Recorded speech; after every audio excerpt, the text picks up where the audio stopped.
organization goes from marketing their products and services only on their home market to also target one or several foreign markets in different countries or regions, we talk about an organization's internationalization process. An organization's internationalization process starts with the choice of which foreign markets to target. We call this the market selection process. Secondly, we would need to address how to organize the entry to the foreign market. Here we discuss which entry mode to use, and many factors will influence our decision. Ultimately, we would define our marketing mix, the 4 or the 7 Ps, for the foreign market. The marketing mix we use on the foreign markets may vary to the ones we use on the home market. We would address issues regarding standardization and/or adaptation of the marketing mix. The initial market selection is what we will address with this video. As a business based out of Australia or China or Malaysia or Indonesia, if we are looking at expanding our business overseas, these are the things that we really want to look into. Population density, how many people live where exactly, and how closely do they live together? For example, cities have a much higher population density compared to, say, the countryside. The next consideration, urban or rural. Do most people live in urban centers or rural centers? Urban being cities, rural being countryside. We also want to consider personal income. As a business selling luxury products, going into a country where majority of people live in the countryside and the personal income is low is not going to be very good for our business. And the next, rise of global middle class. Middle class is actually a really good sign of a health of the economy. When we consider it from a global perspective, we're looking at, is the middle class increasing in size or is it decreasing in size? If it's decreasing in size and the upper class are more or less stable, but the lower end is increasing, chances are the country is pretty much going backwards. And the last one is supply of professionals, as in how many people work in the professional sector, as opposed to, say, agriculture or manufacturing or labor. From a natural resource perspective, differences in natural resources, as in which country has what exactly, creates international dependencies. For example, the oil that we need for our cars, for our buses, for our trucks in Australia is most likely going to come from, say, an OPEC nation, which will then be refined in another country, such as Malaysia, and then sent out here. These differences also create a shift of wealth. For example, 70 years ago, countries like Kuwait and Saudi Arabia didn't really have much money at all. In fact, most people there were pearl divers or traders, whereas with the discovery of oil, they've become very wealthy. Or just a few years ago, Western Australia during the mining boom. So we're talking about pre-China Olympics. During that time, Perth saw a huge spike in the amount of money coming into that particular region. So not just Perth, but any mining area in general. The differences in natural resources can also create inflation and export opportunities if resources are abundant. For example, did you know that Australia exports camels to the Middle East? I know, right? Camels. We have too many camels. So oil from the Middle East to here, Australian agriculture such as wheat, grain to the Middle East once again, or livestock to Indonesia, Malaysia, and the Middle East, as well as both agriculture, livestock, and finished goods to Asia in general, and in particular China. If natural resources become really scarce, they can also be, unfortunately, a stimulus for military intervention. So how can we go about making an informed choice of which foreign market to enter? Let us use an example. This French business produces French cakes and desserts. In these modern production facilities, well-educated confectioners develop recipes and create delicious cakes and desserts. The cakes and desserts are frozen immediately after production and are then distributed to a variety of catering companies, restaurants and cafes around France. French cakes would like to expand their business to international markets, and their eyes are set on either the UK or Denmark. They have some but very limited experience in these two countries, and they have asked for our professional advice on which of the two markets to go for. So what should influence our choice between these two countries? Firstly, we will investigate the market attractiveness, how attractive each market is for French cakes to enter. Secondly, we will investigate the company's competitive strength in each of the two markets. We will then use these findings to plot the two investigated markets into a matrix in order to provide an overview. Finally, we will look at French cakes' internal situation in order to determine their capabilities to serve either market. We would conduct extensive secondary and primary research in order to gain valuable insights for the comparison of the two markets' attractiveness. So let us look at some of the factors we can use to compare the two markets' attractiveness.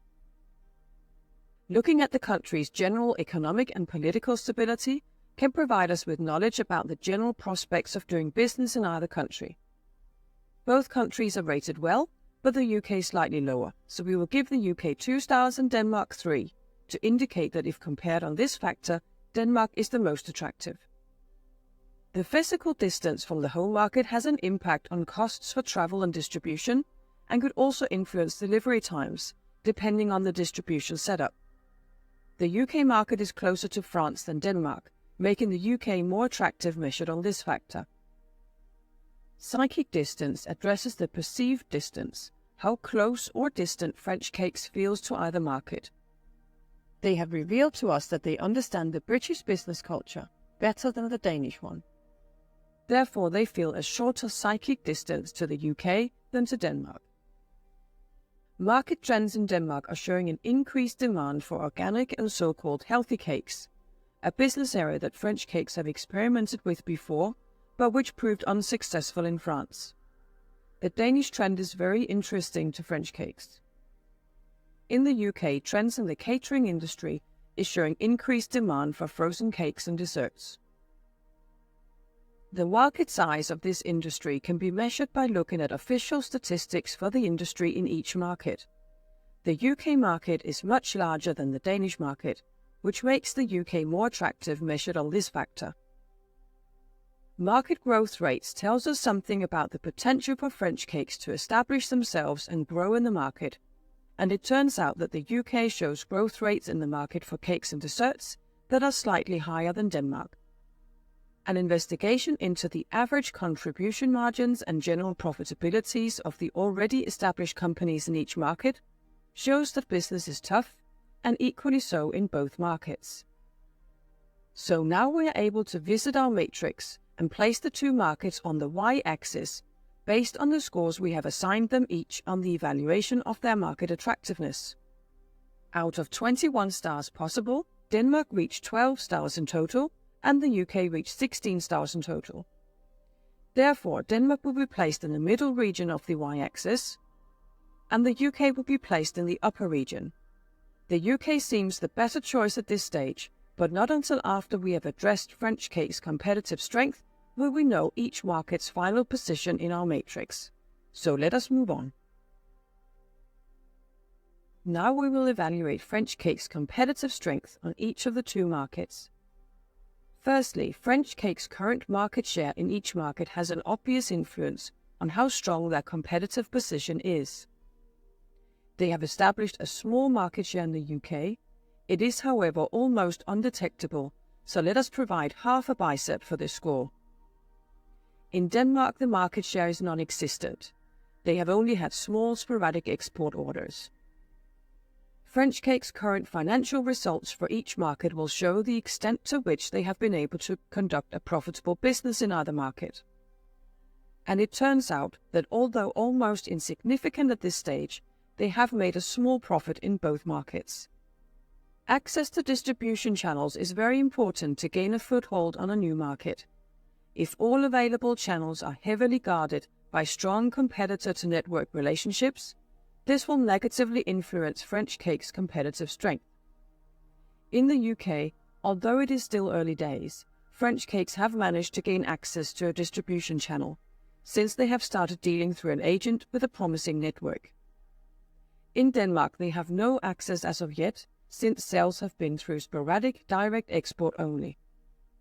Competitive strength is also affected by how well a company's product fits to the market demands. French cakes and desserts have been reported to fit both markets well, and the UK slightly better. Country-specific know-how is also important in gaining competitive strength. As French cakes have started to gain knowledge through their dealings with a local agent, they have some, but still very limited know-how in the UK. Denmark is still unknown territory. So now we are able to visit our matrix again and place the two markets on the x-axis, based on the scores we have assigned them for competitive strength. Before we do so, please note that the x-axis points the opposite way to what you might expect. It's illustrated here by the order of the awarded biceps. We used 5 factors enabling a maximum score of 15 biceps. Denmark reached only 1.5 biceps and the UK reached a slightly better 4.5 biceps. Denmark was placed in the middle position on market attractiveness, and with the 1.5 biceps for competitive strength, we will slide the Danish flag to this position. The UK was placed in the upper region on market attractiveness, and with 4.5 biceps, we will slide the UK flag to this position. This exercise has given us a good overview of the two options, and we're able to say that the UK seems to be the better choice. However, before we suggest that French cakes goes ahead, we would recommend that they look at some internal factors. We would recommend that they consider their available skills and resources within the company. Do they have the required financial resources to undertake a more serious expansion in the UK? And do they have the right people with the right skills in establishing the entry? Secondly, we would recommend that they consider their product adaptation capabilities.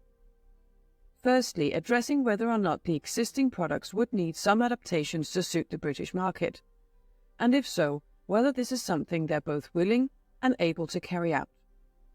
And finally, we would recommend that the French cakes identify sources of competitive advantage relevant to the UK market before going ahead with the next steps of the process.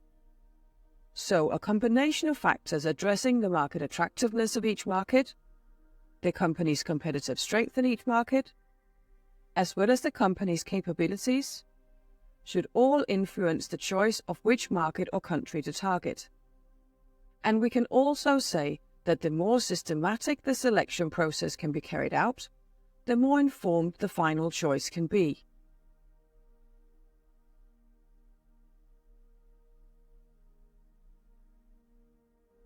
With so many different things to think about, kind of makes you wonder, what's the reason for global expansion? Well, here's the thing, right? Spread of communication and mass media.